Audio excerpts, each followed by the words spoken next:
নমস্কার শ্রোতা ভক্তরা, আজ আমরা জানব বিজয়া একাদশী ব্রত ও মাহাত্ম্য কথা। শ্রোতা ভক্তরা খুব মন দিয়ে শুনবেন। প্রথমেই আমরা জেনে নেব একাদশী মানে কি। অনেকের মনে প্রশ্ন, আজকে আমরা সেই প্রশ্নের উত্তরটি জেনে নেব, তারপরে আমরা বিজয়া একাদশীর মাহাত্ম্য কথা শ্রবণ করব। শ্রোতা ভক্তরা, একাদশী মানে 11 দিনের দিন একাদশী। তবে কোন 11 দিন? মাসে দুটি পক্ষ হয়ে থাকে, আর এক একটি পক্ষ 15 দিনের হয়ে থাকে, কৃষ্ণপক্ষ ও শুক্লপক্ষ। আর এই 15 দিনের মধ্যে যেদিন 11 দিন হয় সেদিনই একাদশ বা একাদশী হয়ে থাকে। একাদশীর দিন একাদশী হয়। তবে এই একাদশীর দিন একাদশী কেন করা হয় এটা আজকে আমরা জেনে নেব। কারণ হলো, এই একাদশীর দিন মূর নামক এক অসুরকে মারতে ভগবান তার শরীর থেকে একাদশী নামে এক দেবীর সৃষ্টি করেছিলেন। আসলে তখন সেই দেবীর নামে একাদশী ছিল না। ওই দিনকে তার শরীর থেকে এক দেবীর সৃষ্টি হয়েছিল, আর ওই দিন ওই দেবী প্রকট হয়ে ওই মূর দৈত্যকে নাশ করেছিল। আর ভগবান যখন চোখ খুলে দেখলেন যে মূর দৈত্য মরে পড়ে আছে, তখন তিনি দেবীকে জিজ্ঞাসা করলেন, দেবী আপনি কে? তখন দেবী বলল, আমি আপনার শরীর হতে প্রকট হয়েছি, আর ওই মূর নামক দৈত্য আপনাকে মারতে এসেছিল, তাকে আমি নাশ করেছি। এতে ভগবান খুবই খুশি হন। আর যেহেতু ওই দেবী একাদশীর দিন প্রকট হয়েছিল, তখন ভগবান খুশি হয়ে ওই দেবীর নাম দিলেন একাদশী। ভক্তরা, একাদশীর দিন একাদশী প্রকট হয়েছিল। তবে একাদশী আমরা কেন করি আজকে আমরা সেটা জেনে নিয়ে তারপরে বিজয়া একাদশীর মাহাত্ম্য কথা জেনে নেব। তো ভক্তরা খুব মন দিয়ে শুনবেন। পদ্মপুরাণে সৃষ্টির সময় সমস্ত কিছুর সঙ্গে পাপেরও সৃষ্টি হয়েছিল, আর এই পাপীদের মধ্যে পাপ পুরুষ নামে এক অসুরেরও সৃষ্টি হয়েছিল। ভগবান তাকে সৃষ্টি করেছিলেন জগতে যদি কেউ নিয়ম নীতি বা বিধি নিয়ম মেনে না চলেন তবে তার পাপ হবে, আর সে নরকগামী হবে। আর এরপরেই জীবেরা সৃষ্টির পরে কিছু না কিছু পাপ করতেই থাকতো, আর তারা পাপ পুরুষের অধীনে চলে যেত, আর তিনি নরকগামী হতেন। এইভাবে নরকগামী হতে হতে জগতের প্রায় সব জীবেরাই নরকগামী হতে থাকলেন। তখন ভগবান বললেন, এর জন্য তো আমি জগৎ সৃষ্টি করি নাই, কিন্তু জীবেরা সবাই তো নরকগামী হচ্ছেন, এটা ঠিক হচ্ছে না। তাই তিনি ঠিক করলেন, যারা তার নাম নেবে তারা সব পাপ মুক্ত হয়ে যাবে। তো ভক্তরা, খুব আশ্চর্যের ব্যাপার, আর ভগবান এমন বিচার করতেই এতে ফল হলো উল্টো। সমস্ত পাপী জীবেরা তার নাম নিয়ে পাপ মুক্ত হতে থাকলো, আর কেউ নরকগামী হলেন না, নরক শূন্য হতে থাকলো, আর এতে পাপ পুরুষ ক্ষয়প্রাপ্ত হতে থাকলো। তিনি দেখলেন এইভাবে চললেই একদিন তার সম্পূর্ণ ক্ষয় হয়ে যাবে। তখন তিনি ভয় পেলেন, আর তিনি ভগবানের শরণাপন্ন হলেন। তখন ভগবান পাপ পুরুষকে বললেন, তুমি আর ক্ষয়প্রাপ্ত হবে না। আমি তোমাকে এই একাদশীর দিন পঞ্চরবি শস্যে স্থান করে দিলাম। এই একাদশীর দিন যারা পঞ্চরবি শস্য গ্রহণ করবে একমাত্র তারাই পাপী হবে, আর যারা এই পঞ্চরবি শস্য গ্রহণ না করে একাদশীর ব্রত পালন করবে তারা পাপ মুক্ত হবে। সেই থেকে একাদশী দেবীর পূজা করা হতো, আর একাদশীর দিন এই পঞ্চরবি শস্যকে বাদ দেওয়া হতো।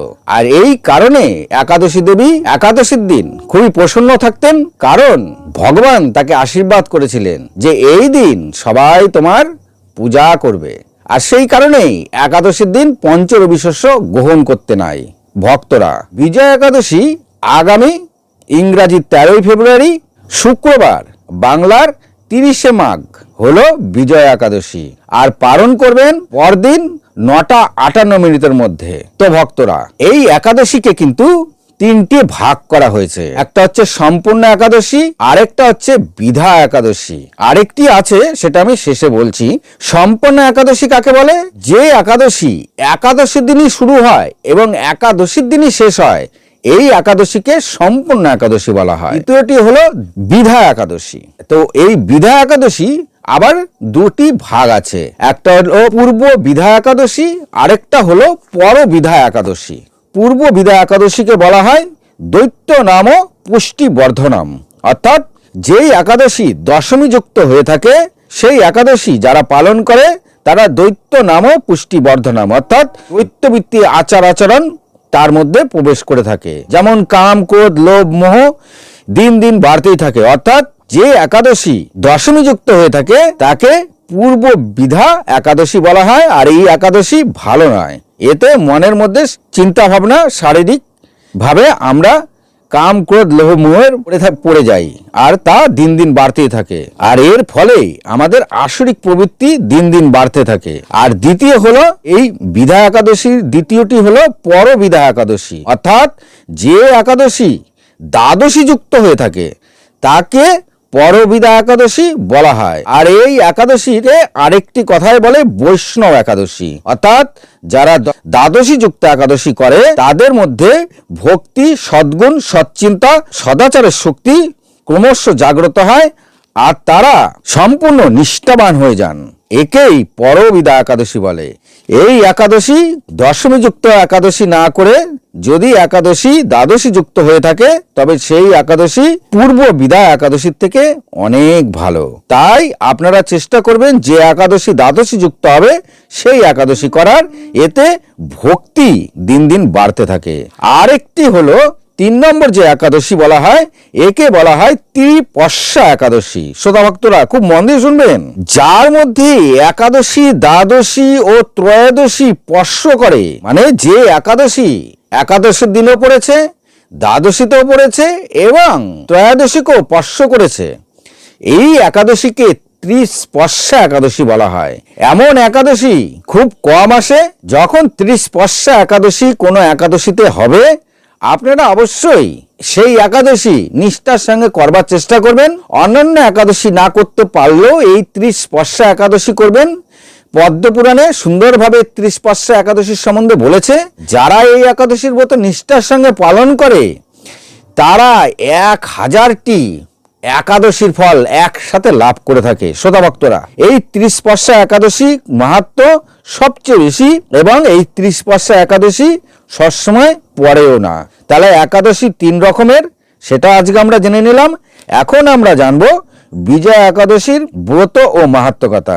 তো ভক্তরা, ফাল্গুন মাসের কৃষ্ণপক্ষের একাদশী বা বিজয়া একাদশী, স্কন্দ পুরাণে এই বিজয়া একাদশীর মাহাত্ম্য খুব সুন্দর করে উল্লেখ করা রয়েছে, যা আজ আমি আপনাদেরকে বলবো। তো ভক্তরা, একদা যুধিষ্ঠির ভগবান শ্রীকৃষ্ণকে বললেন, হে বাসুদেব, ফাল্গুন মাসের কৃষ্ণপক্ষের একাদশীর মাহাত্ম্য অনুগ্রহ করে আমাকে বলুন।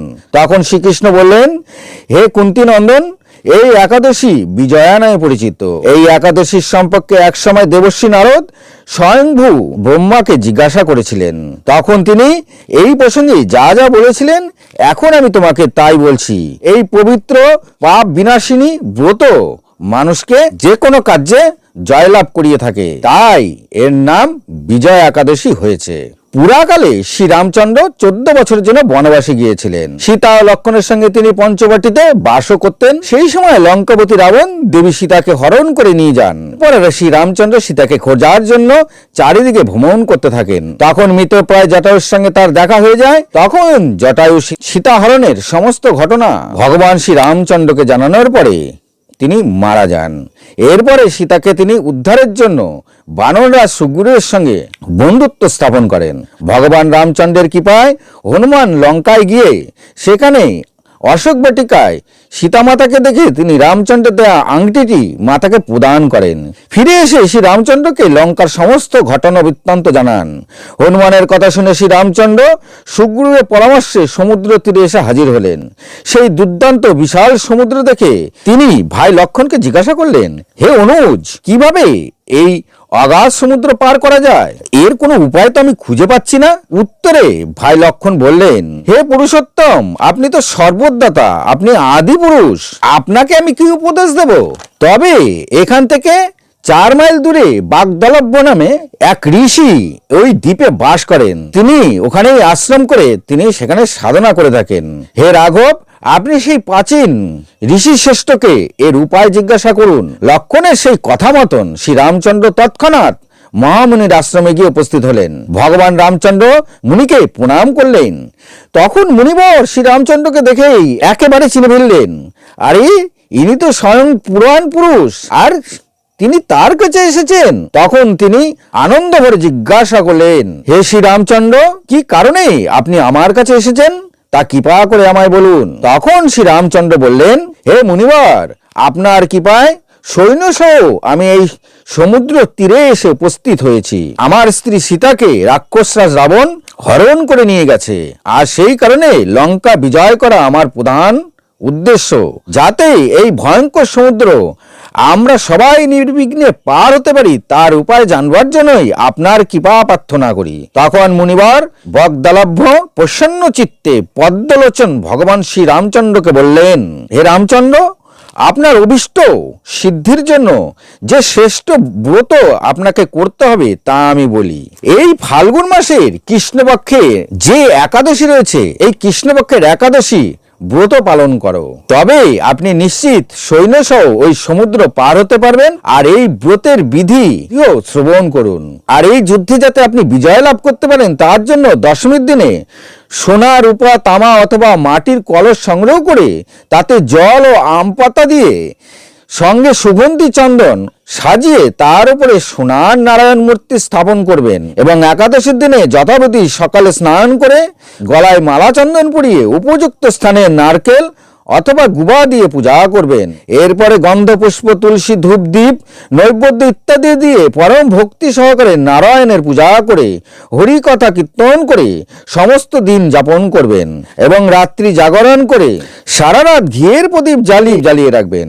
আর দ্বাদশীর দিনে সূর্যোদয়ের পরে সেই কলস বিসর্জনের জন্য কোনো নদী বা সাগরের বা কোনো জলাশয়ের কাছে গিয়ে বিধি অনুযায়ী পূজা নিবেদনের পরে তা বিসর্জন করে দেবেন। আর তারপরে ওই মূর্তি কোনো বেদজ্ঞ ব্রাহ্মণকে দান করে দেবেন।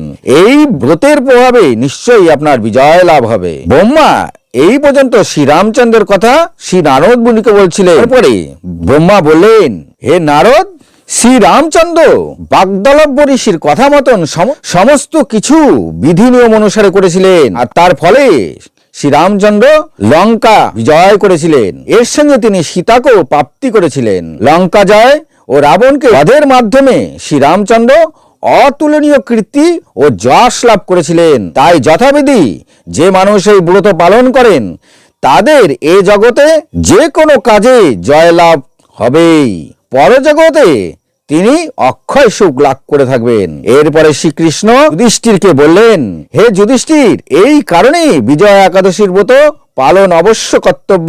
যদি কেউ এই ব্রত পালন নাও করতে পারেন তবে এই ব্রত কথা শ্রবণ কীর্তনের মাধ্যমেও সহস্র যজ্ঞের ফল লাভ করতে পারে, যা বাষ্প যজ্ঞের ফল লাভ হয়ে থাকে। ভক্তরা, আপনি বুঝতে পারলেন এই একাদশী পালন করার মাহাত্ম্য কতটা।